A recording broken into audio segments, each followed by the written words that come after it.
Welcome back to another video of Amoeba classes my dear naughty students. बच्चे आज हम आई जो हम पढ़ रहे थे ऑलरेडी लेक्चर 1 कंप्लीट हो चुका है, डिस्क्रिप्शन में लिंक मिल जाएगा आपको। तो आज हम लेक्चर 2 शुरू करने वाले हैं आई, और आई को हम कंटिन्यू करेंगे। हमने एनाटॉमी के बारे में देखा था, उसके कई सारे पार्ट्स भी हम देख चुके हैं कि अलग अलग पार्ट्स उनके क्या क्या फंक्शंस होते हैं। तो उसी को आज हम कंटिन्यू करेंगे। तो अगर इस यूट्यूब के अमीबा क्लासेस चैनल पर आप एकदम नए तरो ताजा ताजगी से आए हैं तो इस चैनल को सब्सक्राइब करके जरूर जाएं, वीडियो को लाइक जरूर करें और जाते ही साथ बेल आइकन भी जरूर दबाएं, क्योंकि यहां पर रोज क्लास 9th और 10th से रिलेटेड वीडियोस अपलोड होती रहती है। और हाँ जी, क्लास 10 से रिलेटेड कई सारे चैप्टर्स की वीडियो ऑलरेडी अपलोड हो चुकी है। Check the links in the description. आप प्लेलिस्ट पर भी जा सकते हैं, प्लेलिस्ट में भी चेक कर सकते हैं। क्लास 9th और 10th से रिलेटेड आईसीएसई बायोलॉजी की वीडियोस डली हुई है। तो बिना टाइम वेस्ट किए चलिए शुरू करते हैं। चलिए जी, तो सभी लोग रेडी हैं आज नैनो के बारे में पढ़ने के लिए। और आज जो हम पढ़ेंगे वो थोड़ी एनाटॉमी और हम डिटेल में देखेंगे उस नैनो के बारे में। चलिए, alt PMF and this is now the full screen. सभी को बच्चे फुल स्क्रीन पूरी नजर आ रही है। कल का पढ़ा लिखा जो हमने पढ़ाई लिखाई की थी वो सारी इसमें मार्क्ड है ऑलरेडी। एक बार दोबारा से इस खूबसूरत से डायग्राम को देख लेते हैं और इनके फंक्शंस भी हम साथ में रिवाइज कर लेते हैं। जो फंक्शंस छूट गए थे उनको भी हम दोबारा से पढ़ लेते हैं। तो चलिए शुरू करते हैं। सबसे पहले हम बात करते हैं कंजक्टिवा की। कंजक्टिवा सबसे आउटर थिन प्रोटेक्टिव लेयर होती है, ट्रांसपेरेंट होती है, और ये हमारे अंदर जो फ्रंट पार्ट है कॉर्निया का उसको प्रोटेक्ट करने का काम भी करती है। कॉर्निया की बात करें तो कॉर्निया आगे से कॉन्वेक्स शेप का होता है। ये जो है लाइट रेस को कन्वर्ज करने के काम में आता है। साथ ही साथ मरने के बाद कॉर्निया के बारे में एक जनरल नॉलेज का पॉइंट सुनो। मौत के बाद कॉर्नियल ट्रांसप्लांट होता है। क्या होता है? कॉर्नियल, शायद नीचे दिया भी हुआ है। हाँ जी, यहां दिया हुआ है डोनेशन ऑफ द आई, कि जब इंसान मर जाता है तो उसके 40 घंटे तक उसका कॉर्निया क्या रहता है? जिंदा रहता है। ठीक है, तो मरने के 40 घंटे तक या उसके बाद कॉर्निया अलाइव रहता है, तो इसको हम क्या कर सकते हैं? डोनेट कर सकते हैं। The I can be removed soon with in the 4 hours after death, और इसको फिर हम स्टोर करके रखते हैं लो टेम्परेचर पर। कोई बताएगा? Extremely low temperature at -196 degree Celsius. This process is called, what type of preservation is this called? Can anybody tell me? Cryonics, not exact word cryonics, but I am expecting some answer from any of the senior. कोई जुड़ा है इधर senior में? श्रेया है? श्रेया को idea नहीं है। This is called as cryopreservation. ठीक है, क्या बोलते हैं बच्चे हम इसको? Cryopreservation. Cryopreservation is the storage of any material, any living material at the temperature of -196। तो this cornea can be stored at the very low temperature in a suitable medium such as blood plasma for certain sterile germ free liquid medium, और फिर जब जरूरत पड़ती है तो उसको दूसरे की आंख में ग्राफ्ट कर दिया जाता है।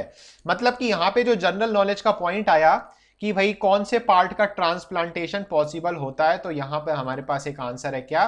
कॉर्नियल ट्रांसप्लांटेशन, या कॉर्निया का ट्रांसप्लांटेशन होता है। अब इसकी और क्या खासियत है बच्चे इस कॉर्निया की? जीके के पॉइंट है ये सब। Cornea does not have blood vessels. Cornea के पास ब्लड वेसल्स नहीं होती हैं।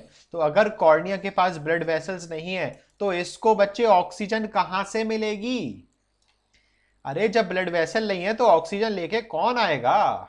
बाहर से मिलेगी। बिल्कुल सही, शाबाश, समझदार बच्चे हो गए हो तुम लोग एकदम। एटमॉस्फेयर से मिलेगी। जब आप लोग आंखें खोलते हो तो होता क्या है? जो ऑक्सीजन है बच्चे, ये एटमॉस्फेरिक ऑक्सीजन डायरेक्ट किसके कांटेक्ट में आ जाती है? कॉर्निया के, और वहां से वो ऑक्सीजन को रिसीव करता है और वो तरो और ताजा बना रहता है, न्यूट्रिटिव बना रहता है। तो कुछ इस तरीके से हमने कंजक्टिवा बता दिया, कॉर्निया। फिर हम बात करते हैं प्यूपल की। यहां पे ध्यान से देखो, प्यूपल वो क्या है? एक छोटा सा अपर्चर है। किसके बीच में? किसके सेंटर पे? आइरिस के सेंटर पे।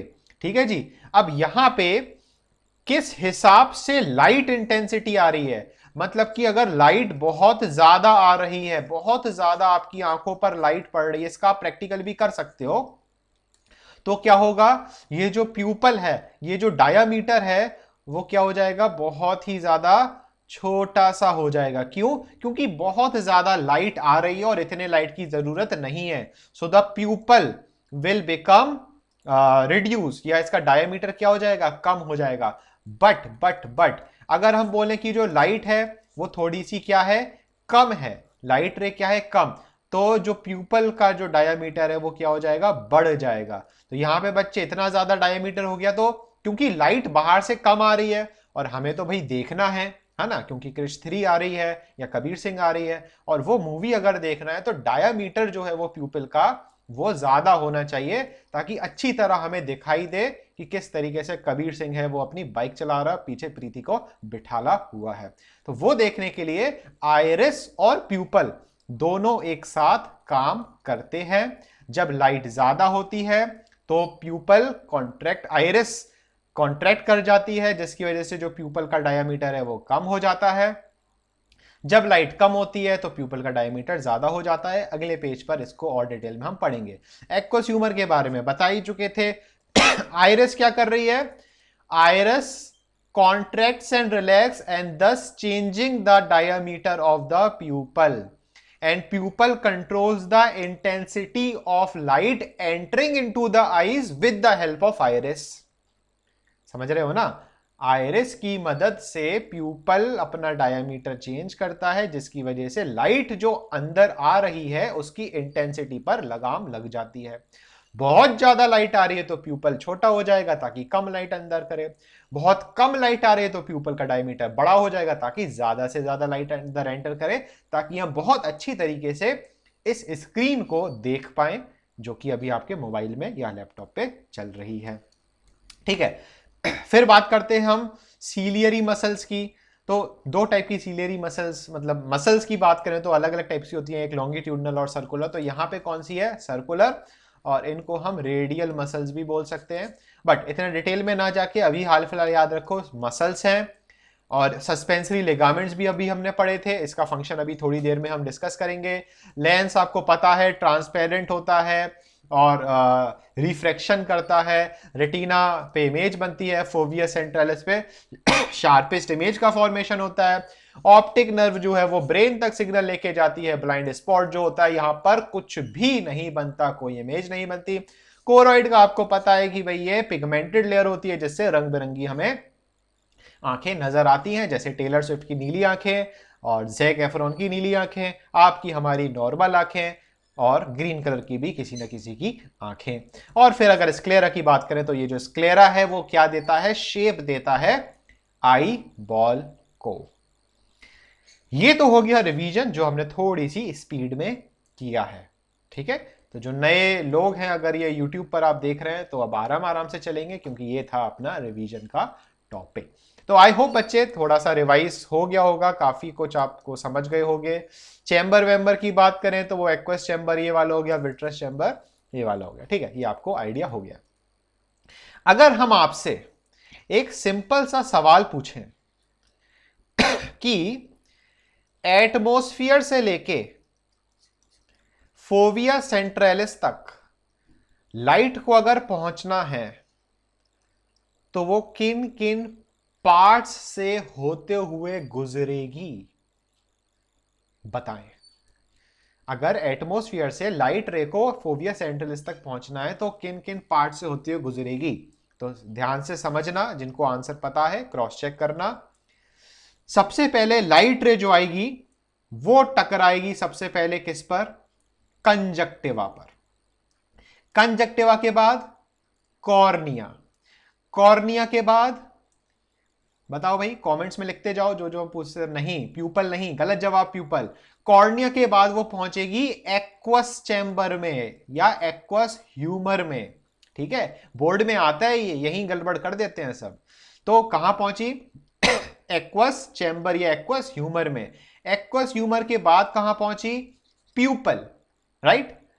प्यूपल के बाद कहां पहुंची? लेंस। लेंस के बाद कहां पहुंची? विट्रस ह्यूमर या विट्रस चैम्बर में। और विट्रस ह्यूमर के बाद अल्टीमेटली कहां पहुंची? रेटिना के फोविया सेंट्रलिस पे। तो ये जो पूरी सीरीज है, ठीक है, इस टाइप के क्वेश्चंस हम आपको बता चुके हैं। इस टाइप के क्वेश्चंस आते हैं जो सीरीज वाले क्वेश्चंस होते हैं, ए बी सी डी लिखा होता है अलग अलग रैंडमली, आपको इनको अरेंज करना होता है, राइट। तो जैसे एक रिफ्लेक्स आर्क वाला हमने पढ़ा था, यहां पर क्वेश्चन आता है आई से, यहां पर इस तरीके का क्वेश्चन आता है। और हमने एब्जॉर्प्शन ऑफ वाटर भी पढ़ा था कि भाई सबसे पहले पानी जो है वो रूट्स में जाता है, फिर एपिडर्मस, फिर कॉर्टेक्स, फिर एंडोडर्मस, फिर जाइलम, फिर जाइलम से ऊपर चढ़ता है, लीफ में पहुंचता है, फिर ट्रांसपिरेशन होती है। तो ये वाला भी जो सीक्वेंस हमने पढ़ा था, यहां से भी क्वेश्चन आता है। तो इस तरीके के क्वेश्चन कई बार बोर्ड में आते हैं। तो ये जो सिंपल सी चीज है इसको याद रखना है, ठीक है। येलो स्पॉट को हम और क्या बोलते हैं? फोविया सेंट्रलिस, मकुला लूटिया या येलो स्पॉट। क्लास 11th में पहुंचोगे तो इस येलो स्पॉट और फोविया सेंट्रलिस में भी डिटेल है। मतलब ये जो स्ट्रक्चर आप देख रहे हो सिंपल सा, इसको भी जूम करके क्लास 11th में पढ़ाते हैं कि भाई एक्चुअली येलो स्पॉट और मकुला क्या होता है। बट अभी हाल फिलहाल इतना दिमाग नहीं लगाना है आपको। चलिए आगे बढ़ते हैं और अगले पेज पर आते हैं। अब हम समझेंगे रेटिना के सेल्स के बारे में। किसके सेल्स के बारे में बच्चे? रेटिना। कौन सी टीना? रीटीना। मतलब टीना को रिपीट अगर हम करते हैं तो रीटीना बन जाता है। चलिए, तो रेटिना की बात करें तो यहां पर बच्चे रेटिना जो है, रेटिना के पास दो टाइप्स ऑफ सेल्स होते हैं। कितने टाइप? 2 types of cell. कल आपको बताए थे हमने, एक होता है कौन सा? रॉड्स। और दूसरे होते हैं कौन से? कोन्स। रॉड्स को रॉड्स क्यों बोल रहे हैं बच्चे हम? क्यों? क्योंकि इसका जो शेप होता है वो कुछ इस तरीके से रॉड की तरह होता है, ऐसा ऐसा ऐसा ऐसा ऐसा ऐसा ऐसा ऐसा ऐसा ऐसा ऐसा ऐसा ऐसा, ठीक है। तो ये एक तरीके से ऐसा नहीं रॉड बनता है, ये डंडा बनता है जिससे तुम लोग को कभी ना कभी पीटा होगा हमने, पता नहीं तुम लोग पिटे हो कि नहीं।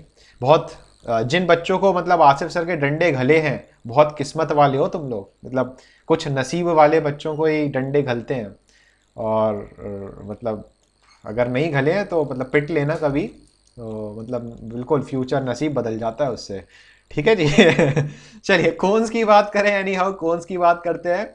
तो यहाँ पे ये कोन हो गया और इस तरीके से ये हमने इस तरीके से ये हमने ऐसे ऐसे ऐसे ऐसे ऐसे ऐसे कोन बना लिया, ठीक है। तो कुछ ऐसा लंबा सा डायग्राम हो जाएगा, बट हाल फिलहाल समझने के लिए काफ़ी है, ठीक है।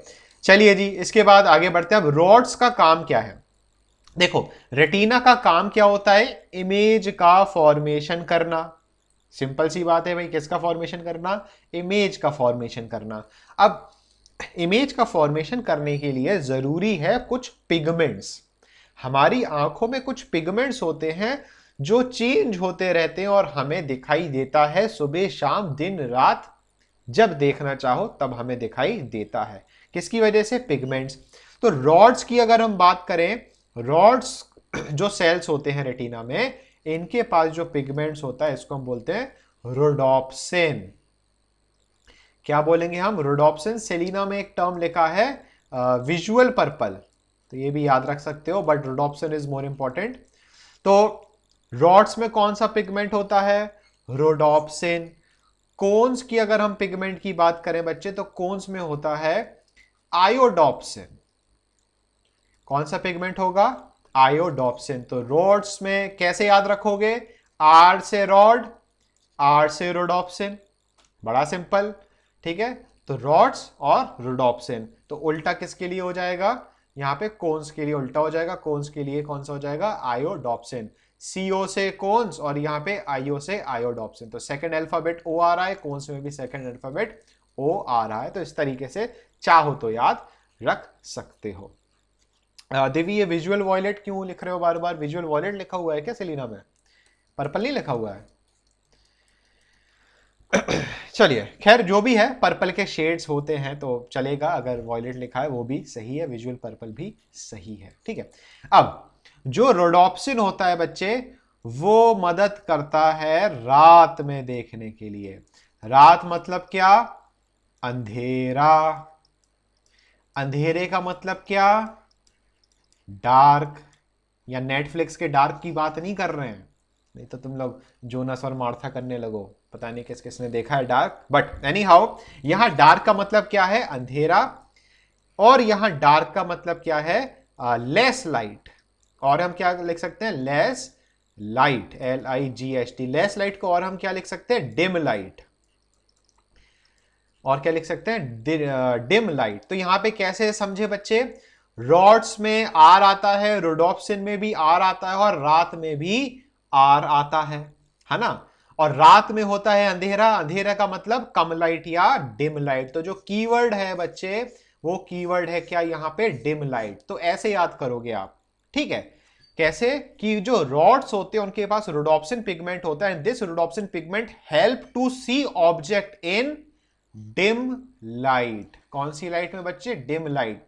एक बात ध्यान रखना बच्चे, आप फिजिक्स में पढ़ोगे कि कोई भी ऑब्जेक्ट आप देख पा रहे हो वो अपनी आंखों की वजह से नहीं, आपकी आंखों में उस ऑब्जेक्ट की लाइट का रिफ्लेक्शन आ रहा है जिसकी वजह से आप देख पाते हो। ठीक है ना? आंख अपने अंदर से, आपकी आंख के अंदर से लाइट नहीं निकलती है, लाइट किसी ऑब्जेक्ट से रिफ्लेक्ट होकर आपकी आंखों में जाती है, तब आपको दिखाई देता है। अगर कोई भी ऑब्जेक्ट अपनी लाइट या कहीं से रिफ्लेक्ट नहीं कर रहा होगा तो आपको अंधेरा ही दिखेगा, कुछ भी दिखाई नहीं देगा, टोटल डार्क होगा। ठीक है? तो लाइट की वजह से दिखता है। तो लाइट या तो डिम होगी या ब्राइट होगी। अगर डिम लाइट है तब रोडोप्सिन काम करेगा अंधेरे के टाइम जनरली। और यहां पर अगर हम बात करें आयोडोप्सिन, तो आयोडोप्सिन को हम कैसे याद रख सकते हैं? डे टाइम से। डे टाइम में क्या होता है बच्चे? उजाला। उजाला मतलब साबुन नहीं, यहां पे उजाला मतलब ब्राइट लाइट। ब्राइट लाइट मतलब ब्राइट लाइट मतलब ब्राइट लाइट। ठीक है? खूब सारी लाइट होती है, समझे? तो इस तरीके से कुछ इस तरीके से काम करते हैं क्या? आयोडोप्सिन और रोडोप्सिन।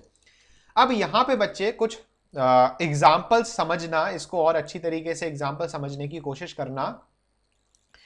अगर हम बात करें, समझना, आंसर आपके कमेंट्स में लिखे होना चाहिए, ध्यान से सुनोगे तो पल्ले पड़ेगा। अंधेरे का समय है, रात के क्या बज रहे हैं? 10 बज रहे हैं। ठीक है? बिग बॉस शुरू होने वाला है, पता नहीं तुम लोग में से ऐसे कोई बच्चा होना नहीं चाहिए जो बिग बॉस देखता हो, मतलब अगर ऐसा करते हो तो अपना सिर ना दीवार में मार लो तुम लोग। ठीक है? हाँ, दिवी ने बहुत अच्छा कमेंट किया, छी छी छी छी छी छी, सारा मूड खराब कर दिया ना। चलिए एनी हाउ, यहां पर बात करते हैं। रात के 10 बज रहे हैं, बाहर भयंकर अंधेरा है, बट आप अपने कमरे में हो और आपके कमरे में ट्यूबलाइट जल रही है। तो आप हमें बताओ, जब ट्यूबलाइट जल रही है तो उस टाइम आपके रॉड्स काम कर रहे हैं रात के टाइम, या आयोडोप्सिन काम कर रहा है? मतलब रॉड्स काम कर रहे हैं कि कोन्स काम कर रहे हैं? चलो, मिक्स आंसर मिल रहा है, या कोन्स भी मिल रहा है और रॉड्स भी मिल रहे हैं, रोडोप्सिन भी मिल रहा है, आयोडोप्सिन भी मिल रहा है। ध्यान से समझना, ध्यान से समझना फिर से। सभी ने गलती की है, देखते हैं कौन यहां पे सही आंसर फाइनल होता है। हमने आपको क्या बोला? हमने आपको क्या बोला बच्चे? कि रात का समय है, 10 बज रहे हैं, आप अपने कमरे में हो और आपके कमरे में ट्यूबलाइट जल रही है। ट्यूबलाइट जल रही है मतलब कि आपके कमरे में डिम लाइट है कि ब्राइट लाइट है? हमें इतना सा बताओ। ठीक है? जहीन बिल्कुल समझ गई है जहीन। तो हमारे कमरे में ब्राइट लाइट है, और जब ब्राइट लाइट है तो फर्क नहीं पड़ता दिन हो या रात। ब्राइट लाइट से हमारा मतलब है, और डे टाइम आपको सिर्फ हमने याद कराने के लिए थोड़ा सा लिखवाया।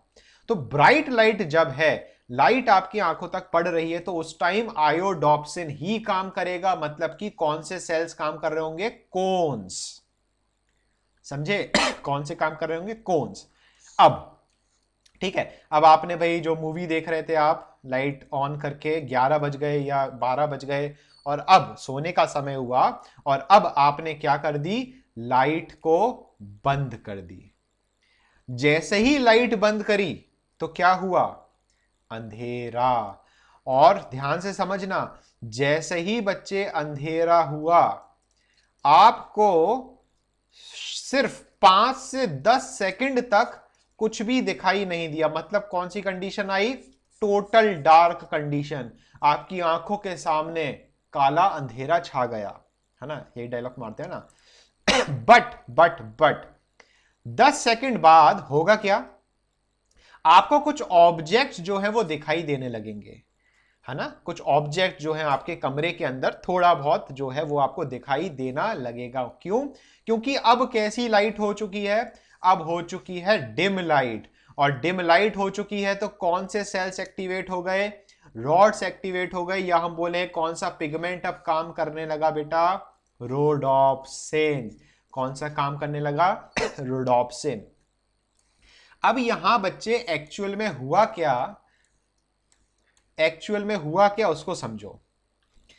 आयोडोप्सिन जो था बहुत अच्छी तरीके से काम कर रहा था, ठीक है, अचानक से लाइट बंद हुई, तो जैसे ही लाइट बंद हुई तो ये आयोडोप्सिन कन्वर्ट होना शुरू कर दिया, किसमें, रोडोप्सिन में। आयोडोप्सिन किस में कन्वर्ट कर दिया, रोडोप्सिन में, और फिर रोडोप्सिन अपना काम करने लगा।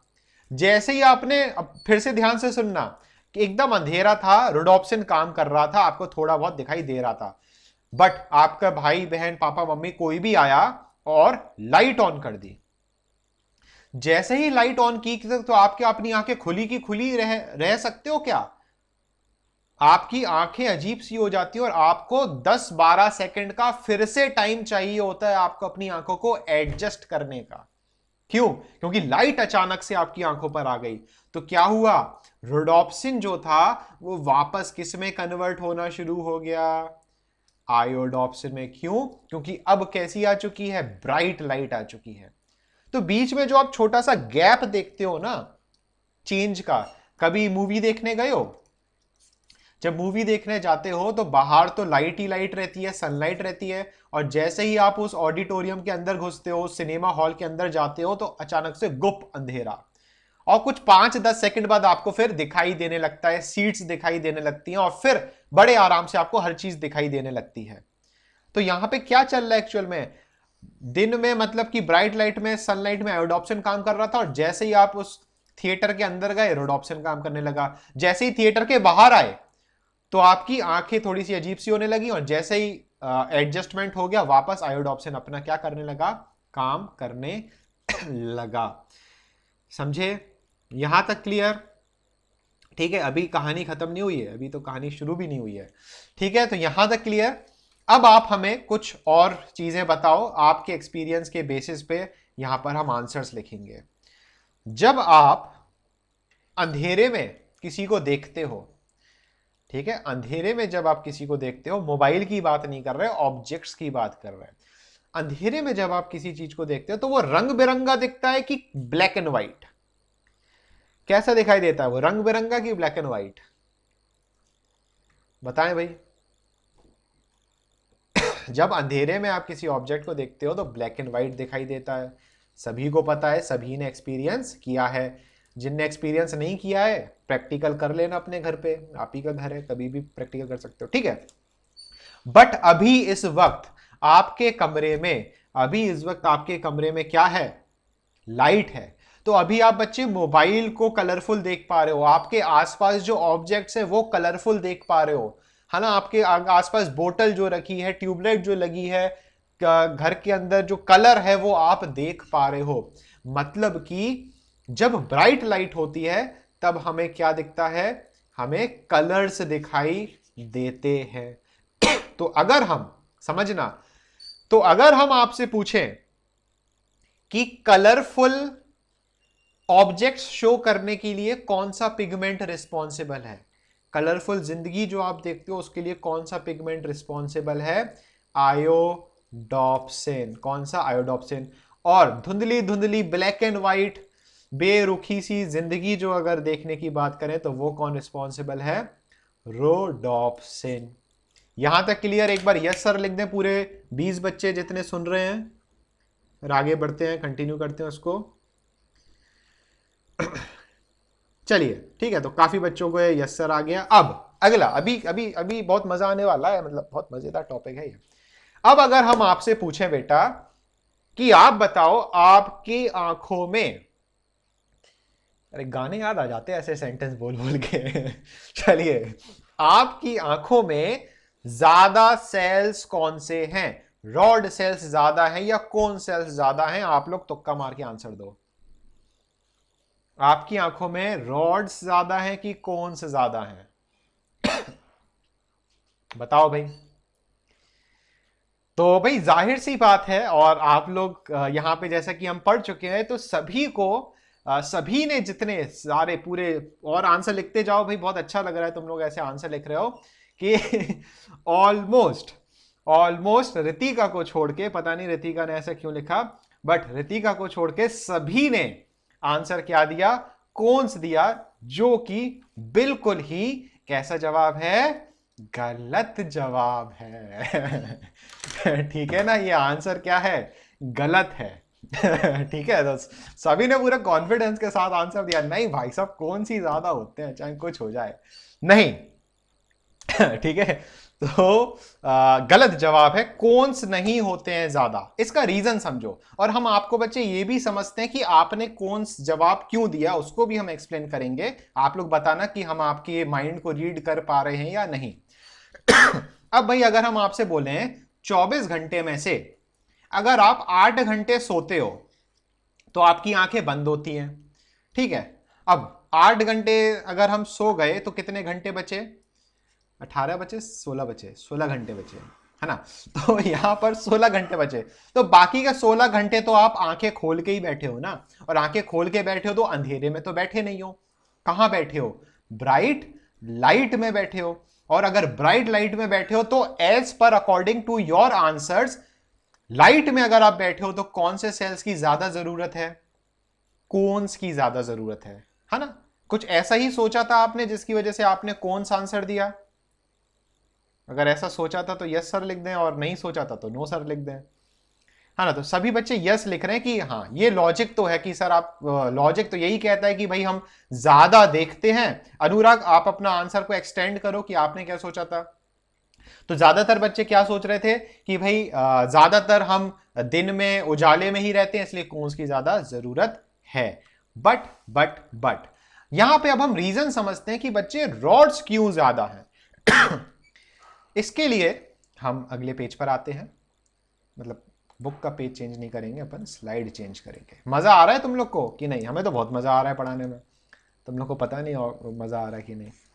मतलब अपने बारे में, आपको अपनी नैनो के बारे में, अखियां आपकी प्यारी प्यारी 2 अखियों के बारे में आपको कुछ नया पता चल रहा है, राइट। अब यहां पे समझना, जब आप लोग, हम लोग, ये दुनिया का कोई भी बेबी, चाइल्ड, इंसान, जब वो बच्चे कहां होता है? मदर के वूम्ब में होता है। समझना ध्यान से, मदर के वूम्ब में जो बेबी होता है, उस बेबी की क्या आंखें होती हैं?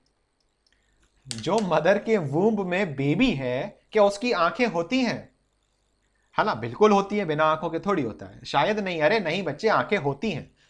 ठीक है, आंख डेवलप होती है, बट उसकी आंख खुलती नहीं है। कंसेप्ट समझना, उसकी आंखें खुलती नहीं, उसकी आंखें बंद रहती हैं, बट आंखें तो हो जाती हैं।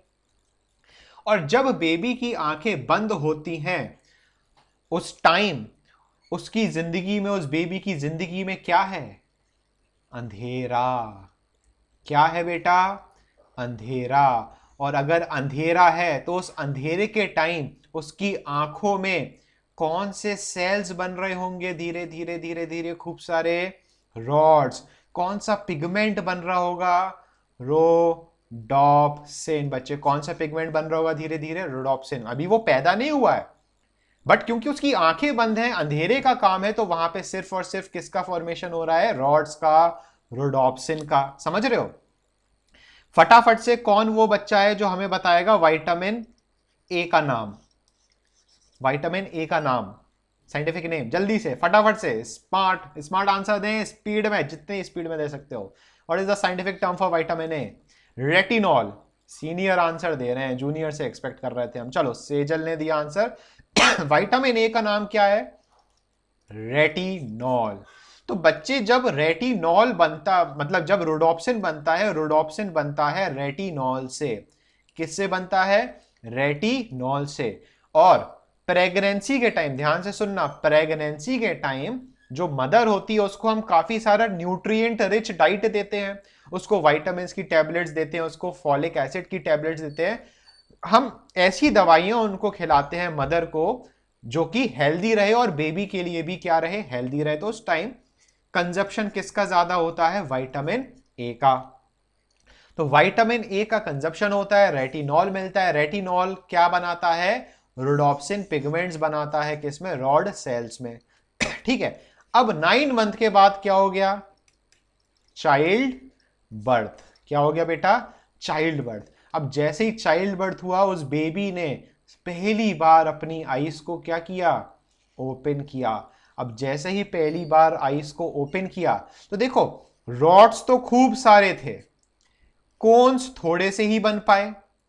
रॉड्स तो खूब सारे थे शुरू से ही, RODS, रॉड्स तो शुरू से ही खूब सारे थे, कोन्स थोड़े से बन पाए।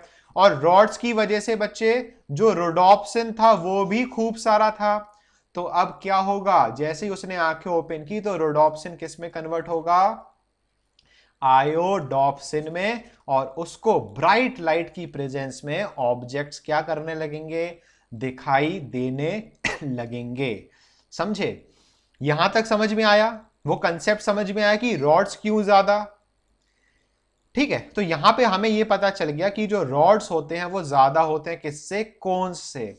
बट अगर हम आपसे बोलें कि एक ऐसी जगह है, ध्यान से सुनना, देखते कौन आंसर देता है, हमारे रेटिना में एक ऐसी जगह है जहां पे कोन्स ज्यादा होते हैं, रॉड्स कम होते हैं, वो जगह कौन सी है, बताएं।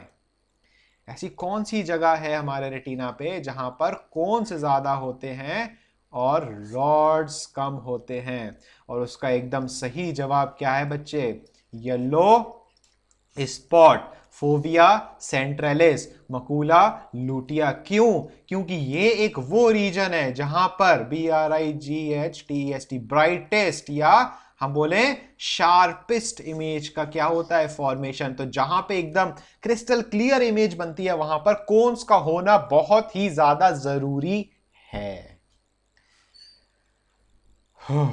समझ में आया बालकों, ठीक है, यहां तक क्लियर। चलो शाबाश, बहुत अच्छी बात है, पूरे फुल कंसंट्रेशन के साथ आप लोग समझ रहे थे। तो ये कहानी थी किसकी, रॉड्स एंड कोन्स की। तो ये कहानी थी जो हमें सबको सुनानी थी, सुनने वालों की रूह भी कांप जानी थी। चलिए जी, इसके बाद आते हैं हम अगले टॉपिक पर बढ़ते हैं। अगले टॉपिक है हमारे पास कि किस तरीके से हमारा जो आई का लेंस है वो हमारे ऑब्जेक्ट्स के देखने की पावर को अकोमोडेट करता है। समझना, ठीक है, 10 मिनट का टॉपिक है, फिर हम बुक से थोड़ी सी हेल्प लेंगे और फिर आज का लेक्चर समाप्त हो जाएगा। हम बात करते हैं किसकी, लेंस की। ये हमने लेंस बना दिया, ठीक है। लेंस के ऊपर हमने कुछ ऐसे ऐसे लिगामेंट्स बना दी, नाम आप लोग बताओगे इन लिगामेंट्स का। लेंस के ऊपर नीचे हमने इस तरीके से क्या बना दी, लिगामेंट्स बना दी। क्या नाम है लिगामेंट्स का, सस्पेंसरी लिगामेंट्स।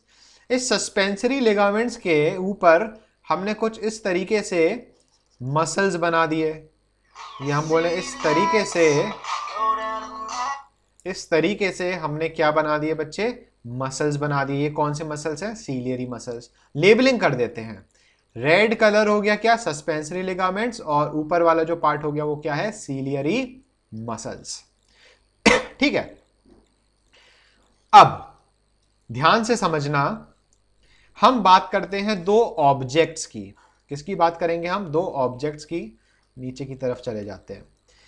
ये हमारा लेंस है, एक ऑब्जेक्ट हमने रखा पास में, इसको हमने क्या बोला, नियर ऑब्जेक्ट। क्या बोला बच्चे, नियर ऑब्जेक्ट। दूसरा हमने ऑब्जेक्ट जो है वो रखा हमने दूर, बहुत दूर। ठीक है, जैसे तुम लोग डायलॉग मारते हो ना, तुम मुझे कभी छोड़ के मत जाना, और लोग चले जाते हैं, बहुत दूर दूर चले जाते हैं, तो उतनी दूर। ठीक है जी, इनफिनाइट ले लेते हैं। तो यहां पे हम बात करते हैं, यहां पे हम बच्चे इसको क्या लिखेंगे, डिस्टेंट ऑब्जेक्ट। क्या लिखेंगे बच्चे, डिस्टेंट। डिस्टेंट का मतलब क्या, दूर, और नियर बाय का मतलब क्या, पास। कोई भी बच्चे ऑब्जेक्ट है चाहे वो पास में हो या दूर हो, वो डाइवर्जिंग रेस को रिलीज करता है। मतलब ऑब्जेक्ट अगर ल्यूमिनेंट है, ठीक है, और ऑब्जेक्ट अगर वो क्या है, सेल्फ ल्यूमिनस है, अरे फिजिक्स की भाषा है, समझ रहे होगे, खुद जलने की कैपेबिलिटी रखता है, तो वो हमेशा इस तरीके से, अगर पॉइंट ऑब्जेक्ट है तो वो इस तरीके से लाइट को क्या करता है, डाइवर्ज करता है। क्या करता है, लाइट को डाइवर्ज। और जब ये लाइट डाइवर्ज होते होते खूब दूर तक चली जाती है, इस तरीके से खूब दूर तक चली जाती है ये लाइट ऐसे डाइवर्ज होते होते, तो आप ध्यान से देखोगे कि अब ये जो डाइवर्जिंग रेज हैं वो आगे चल के थोड़े थोड़े क्या होने लगी है, पैरेलल होने लगी है। कैसी होने लगी है, थोड़ी थोड़ी पैरेलल होने लगी हैं, जब वो बहुत ही ज्यादा लॉन्ग डिस्टेंस कवर करके आ रही हैं, जैसा कि केस हम किस में देखते हैं, डिस्टेंट ऑब्जेक्ट में। समझे? तो डाइवर्जिंग रेस तो है, बट बहुत ज्यादा दूर का डिस्टेंस जब वो कवर करते हैं तो वो रेस कैसी हो जाती हैं, पैरेलल सी दिखाई देती हैं। ठीक है, अब यहां पे तो हमने 5-6 बनाई, बट होती कैसी है, infinity parallel beam of light होती है ना मुकुल साहब? ठीक है जी। तो अब यहां पे अगर हम बच्चे बात करें नियर बाय ऑब्जेक्ट की, नियर बाय ऑब्जेक्ट है, पास में है, तो नियर बाय ऑब्जेक्ट में लाइट रे कैसी निकलेगी, डाइवर्जिंग निकलेगी। कैसी निकलेगी बच्चे, डाइवर्जिंग।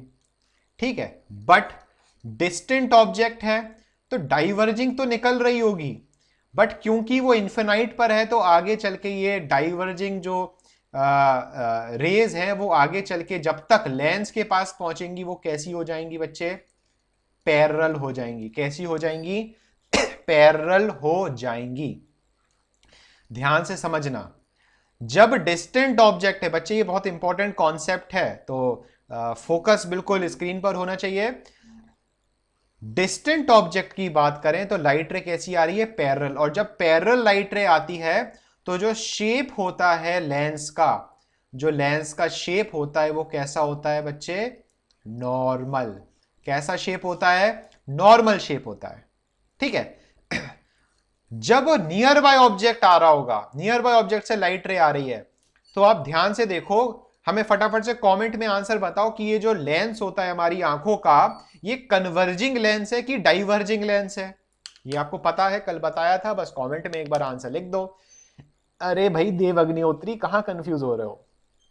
कैसा लेंस है बच्चे, कन्वर्जिंग लेंस है। कन्वर्जिंग लेंस क्या होता है, कन्वर्जिंग लेंस वो होता है कि जो लाइट रे आती है उसको वो कन्वर्ज करके एक कॉमन पॉइंट पर फेंकता है। उस कॉमन पॉइंट को हम क्या बोलते हैं, फोकस। आप सोच लो, रात को 10 बजे केमिस्ट्री का बैच लगता है, उस टाइम भी कॉल आते हैं, अभी बैच लग रहा है इस टाइम भी कॉल आते हैं। मतलब दिन भर में हर एक घंटे भाई साहब इतने कॉल्स क्यों आते हैं, हम तो परेशान हो गए। हाँ, जब से जो ऑनलाइन क्लासेस का टंटा शुरू हुआ है ना, ओ भाई साहब, इतने क्वेश्चन, इतने मतलब इतने कॉल्स, कुछ उठा पाते हैं कुछ नहीं उठा पाते हैं। जो नोन कॉल्स होते हैं वो रिसीव कर लेते हैं, अब जो अननोन नंबर से आ रहे हैं उनको रह जाते हैं कभी कभी, बट फ्री होते हैं तो हम हमेशा अटेंड कर लेते हैं। मुकुल साहू क्या कहना चाह रहे हो? हाँ, अभी कहानी खत्म नहीं हुई, 10 मिनट और हैं, अभी पूरा कंप्लीट करेंगे हम इसको। अरे मुकुल जल्दी बोलो, जब तक पानी पी लेते हैं हम।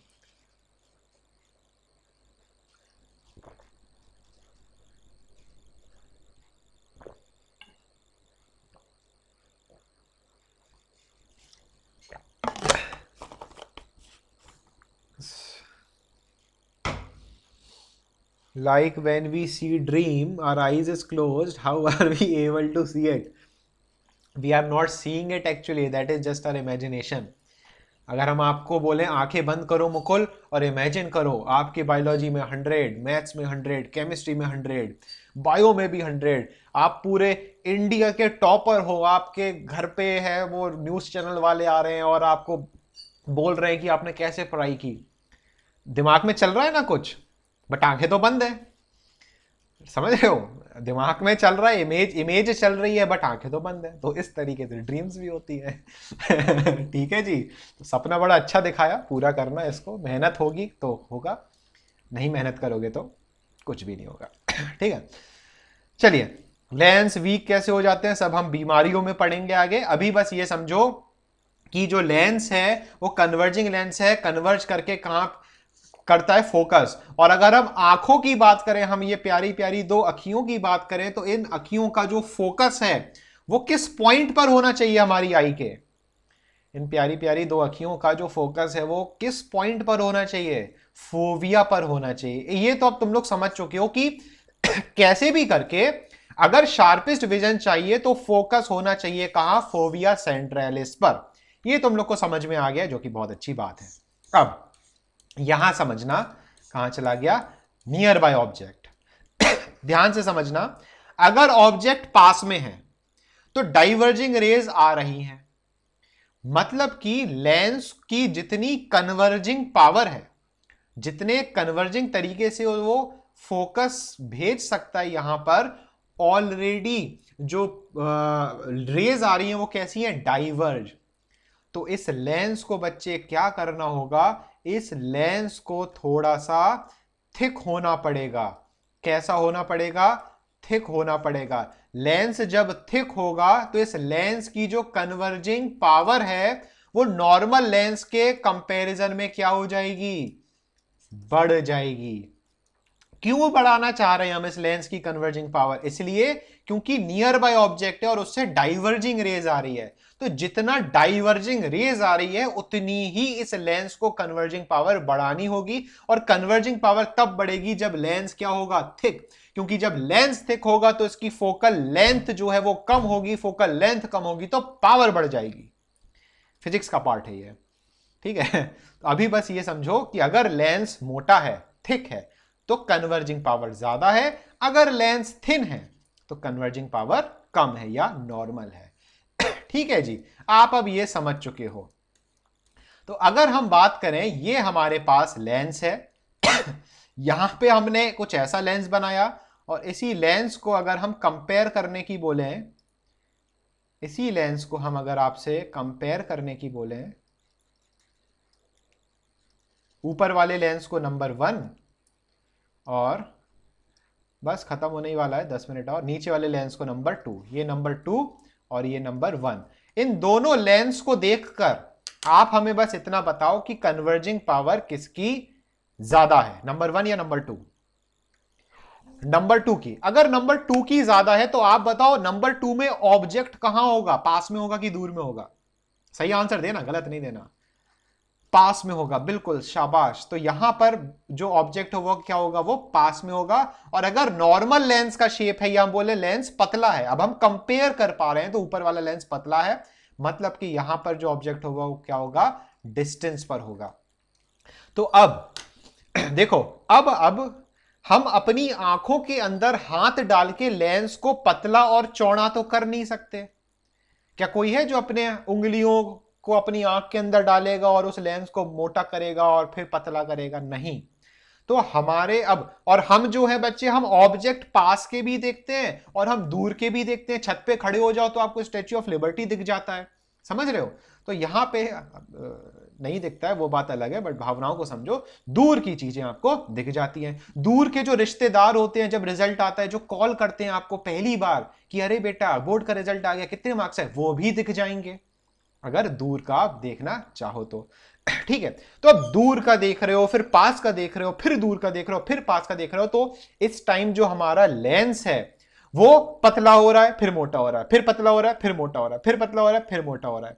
तो ऐसा क्यों हो रहा है, वो कैसे हो रहा है, इसका जवाब अगले 1 मिनट के अंदर अंदर मिलेगा।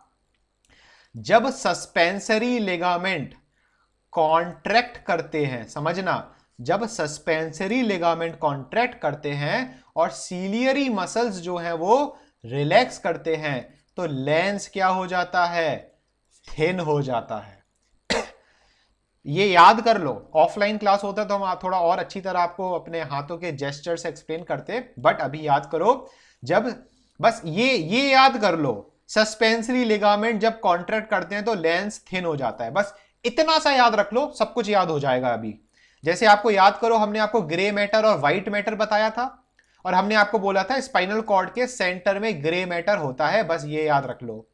तो आपको कैसे पता चला? सेंटर में ग्रे मैटर, बाहर व्हाइट मैटर, और अगर स्पाइनल कॉर्ड के सेंटर में ग्रे मैटर है तो सेरी जो ब्रेन है उसके सेंटर में व्हाइट मैटर, तो यहां पर क्या ग्रे मैटर। आसान हो गया था याद करना।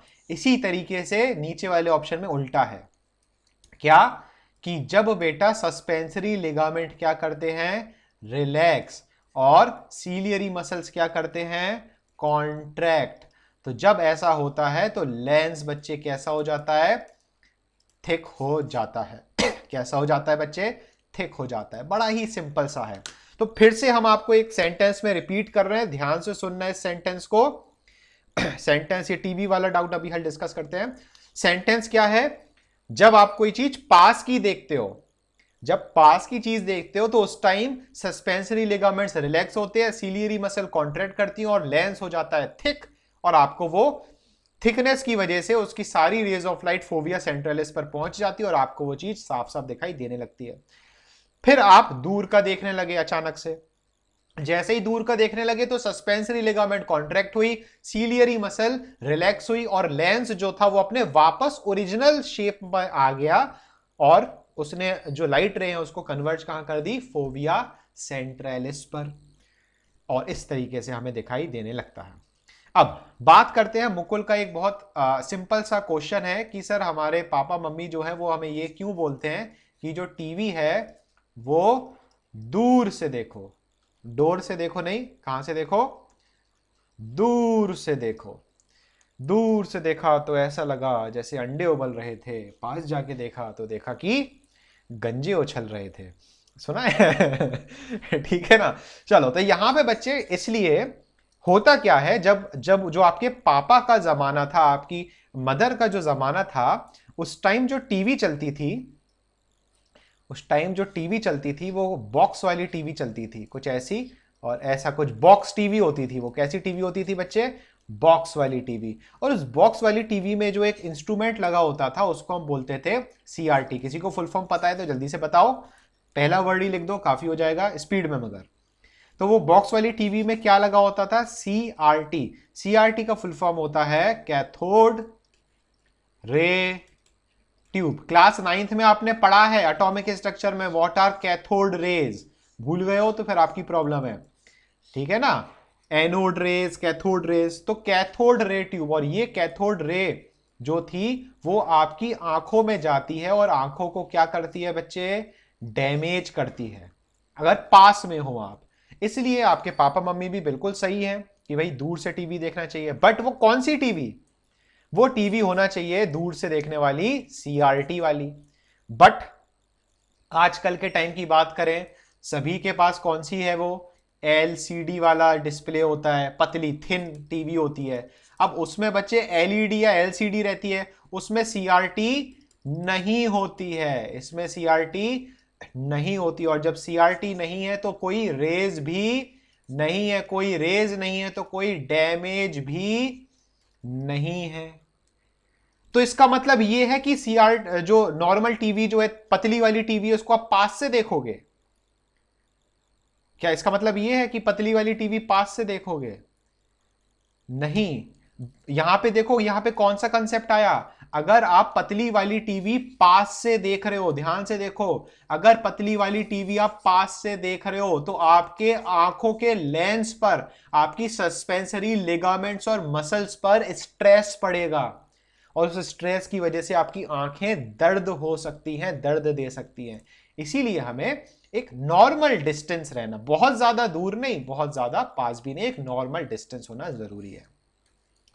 अब ये एक्सपेरिमेंट को जो अभी हमने आपको समझाया, इसको डायग्राम के थ्रू सीखो कि भाई लाइट आ रही है, डिस्टेंट ऑब्जेक्ट दूर से आ रही है, तो लेंस का शेप है नॉर्मल और फोविया सेंट्रलिस पर इमेज बन गई, ठीक है। लेंस कैसा हो गया, थिन हो गया। सस्पेंसरी लिगामेंट्स टाइट हो गए, टाइट का मतलब क्या है, कॉन्ट्रैक्ट, और सीलियरी मसल्स क्या कर गए, रिलैक्स। ऊपर वाला डायग्राम क्लियर, सिंपल सा है। नीचे आते हैं, जब हम ऑब्जेक्ट को पास में ले आए तो पास में आने की वजह से जो लेंस है वो बच्चे कैसा हो गया, थिक हो गया। थिक होने की वजह से जो सस्पेंसरी लिगामेंट्स है वो क्या हो गए, रिलैक्स, और जो सीलियरी मसल है वो क्या हो गए, कॉन्ट्रैक्ट। ऐसा होने की वजह से, थिक होने की वजह से क्या हुआ, जो फोकस था वो अभी भी किस पर बना हुआ है, फोबिया सेंट्रलिस पर बना हुआ है, और हमें इमेज दिखाई देने लगती है। ठीक है, नीचे अगर आप डायग्राम देखोगे तो ये प्यूपल का एडजस्टमेंट है। अगर हल्की फुल्की लाइट आ रही है, ध्यान से देखो बस 1-2 मिनट और, अगर डिम लाइट है तो आइरिस कॉन्ट्रैक्ट कर जाती है, या हम बोले जो रेडियल मसल्स हैं आइरिस के वो क्या कर रहे हैं, कॉन्ट्रैक्ट कर रहे हैं। जो सर्कुलर मसल्स हैं आइरिस के वो क्या कर रहे हैं, रिलैक्स कर रहे हैं। ठीक है, अलग अलग मसल्स हो गई, सर्कुलर, रेडियल, लॉन्गिट्यूडनल नहीं होती है इसमें। तो आइरिस की मसल्स में चेंजेस आए जिसकी वजह से प्यूपल क्या हो गई, डायलेट हो गई, और खूब सारी लाइट जो थी वो इसके अंदर क्या हो गई, एंटर हो गई, और आपको दिखाई देने लगा। समझे? बट अगर हम बात करें यहां पर ब्राइट लाइट की, कि खूब सारी लाइट आ रही है, इतनी सारी लाइट आ रही है, तो यहां पर रेडियल मसल रिलैक्स करेगी, सर्कुलर मसल कॉन्ट्रैक्ट करेगी, जिससे प्यूपल क्या हो जाएगी, कंस्ट्रिक्ट। ठीक है, और कंस्ट्रिक्ट होने की वजह से कम लाइट एंटर करेगी और आसानी से आप देख पाओगे। अब हमें यह बताओ, हमने नर्वस सिस्टम में प्यूपल डायलेट और प्यूपल कंस्ट्रिक्ट कहां पढ़ा था? लास्ट क्वेश्चन है ये। नर्वस सिस्टम में प्यूपल डायलेट और प्यूपल कंस्ट्रिक्ट हमने कहां पढ़ा था? ये जिसने सही बता दिया मतलब कि तुम लोग एकदम इंटेलिजेंट हो गए। Sympathetic and parasympathetic nervous system, बहुत बढ़िया, शाबाश। वाकई तुम लोग इंटेलिजेंट हो गए हो। तो वीडियो ऑन कर ली हमने, हम दिखाई देने लगे होंगे। तो बच्चों अगर आप ये YouTube पर देखें, और आई होप आपको काफी मजा आया होगा इस लेक्चर को सुनने में, समझने में, और मजा आया है तो चैनल को सब्सक्राइब करके जरूर जाएं। अपने दोस्तों के साथ, फ्रेंड्स, फैमिली मेंबर जो भी क्लास 9, 10, 11, 12 में हैं उनको लिंक भेजिए इस चैनल का, सब्सक्राइब कराइए, क्योंकि यहां पर बहुत मजा आता है इस चैनल में। और मिलते हैं यूट्यूब वालों अगले वीडियो में, तब तक के लिए टाटा बाय बाय।